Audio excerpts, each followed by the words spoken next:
Bismillahirrahmanirrahim. Assalamualaikum warahmatullahi wabarakatuh. Bagaimana kabarnya hari ini anak-anak? Semoga semua dalam keadaan sehat dan semangat. Jumpa kembali dalam kegiatan pembelajaran IPA secara daring, tapi tentu tidak mengurangi semangat kalian. Nah, sebelum kita mulai, mari kita awali dengan membaca basmalah bersama-sama. Bismillahirrahmanirrahim. Kemudian jangan lupa menuliskan presensi kehadiran sebagai bukti keikutsertaan kalian dalam kegiatan pembelajaran.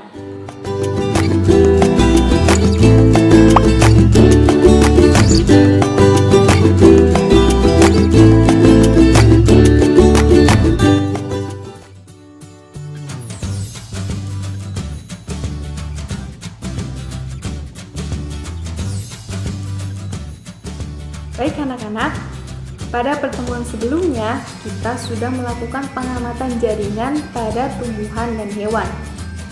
Pada saat melakukan pengamatan jaringan, kita perlu memotong salah satu bagian dari tumbuhan, misalkan daun. Di dalam daun ternyata terdapat beberapa jaringan yang berbeda-beda.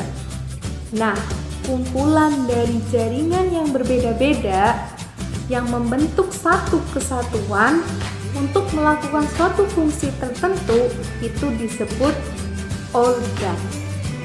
Nah, apa saja ya organ-organ yang terdapat pada tumbuhan, hewan ataupun manusia?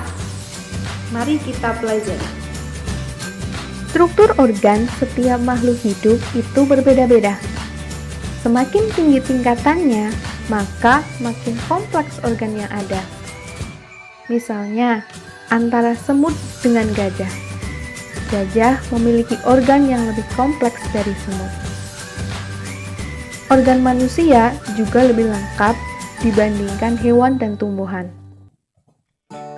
Organ yang dimiliki hewan dan manusia diantaranya mata, paru-paru, jantung, hati, telinga, kulit, otak, lambung, dan tulang.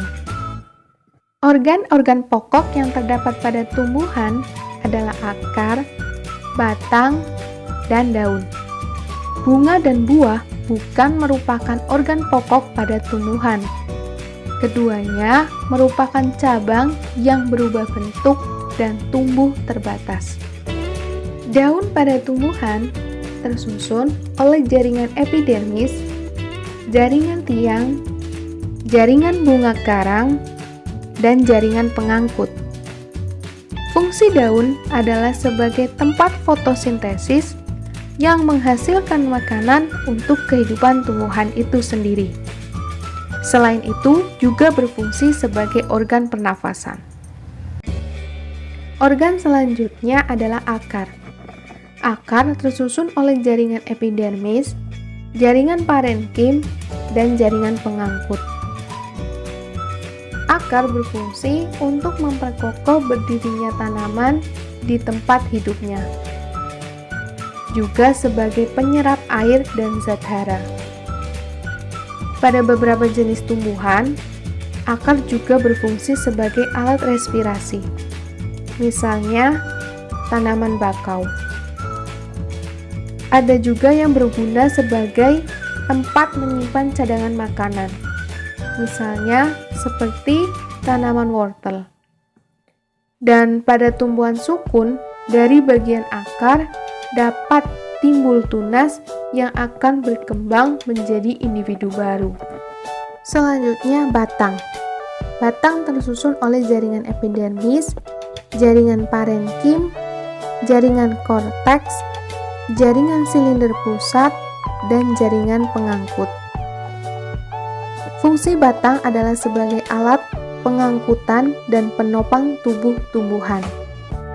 Pada beberapa jenis tumbuhan, batang juga berperan sebagai tempat penyimpanan bahan makanan, misalnya kentang. Oke anak-anak, itu tadi organ-organ yang terdapat pada tumbuhan dan manusia. Kalian sekarang sudah mengenal macam-macam organ yang terdapat pada manusia dan tumbuhan. Beberapa organ saling bekerja sama untuk melakukan suatu fungsi tertentu yang disebut sistem organ. Dalam melaksanakan kerjasama ini, organ-organ saling bergantung dan mempengaruhi satu sama lain. Tanpa ada kerjasama yang baik, maka proses dalam tubuh manusia tidak bisa berlangsung dengan baik. Nah, sistem organ pada manusia lebih detail akan kita pelajari dengan mengamati tabel berikut. Sistem organ yang pertama yaitu sistem pencernaan, tersusun oleh organ mulut, faring, esofagus, lambung, usus halus, usus besar, hati, rektum, pankreas, dan anus. Yang kedua ada sistem pernafasan yang tersusun oleh organ hidung, faring, epiglotis, laring, trakea, bronkus, paru-paru, dan diafragma. Yang ketiga ada sistem gerak atau sistem rangka yang tersusun oleh organ tulang. Yang keempat ada sistem otot yang tersusun oleh otot, berfungsi untuk menggerakkan tulang. Yang kelima ada sistem transportasi yang tersusun oleh jantung, arteri, vena, dan kapiler. Yang keenam ada sistem ekskresi yang tersusun oleh organ paru-paru, ginjal, kulit, dan hati. Kumpulan dari beberapa sistem organ akan membentuk organisme atau individu. Itu tadi anak-anak materi yang kita pelajari hari ini.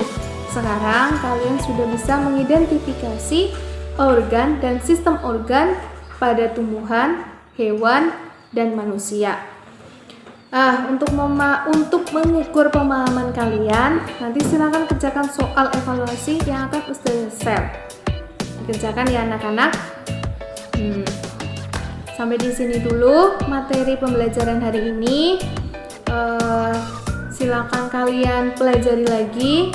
Semoga ilmunya bermanfaat. Sampai ketemu lagi di pertemuan selanjutnya. Meskipun kalian belajarnya di rumah, tapi tidak menjadi alasan untuk bermalas-malasan. Jaga kesehatan semua, semoga Allah selalu melindungi kita. Kita tutup dengan membaca hamdalah bersama-sama. Alhamdulillahirabbil alamin. Ya, sampai jumpa di pertemuan selanjutnya anak-anak. Ustazah tutup. Wassalamualaikum warahmatullahi wabarakatuh.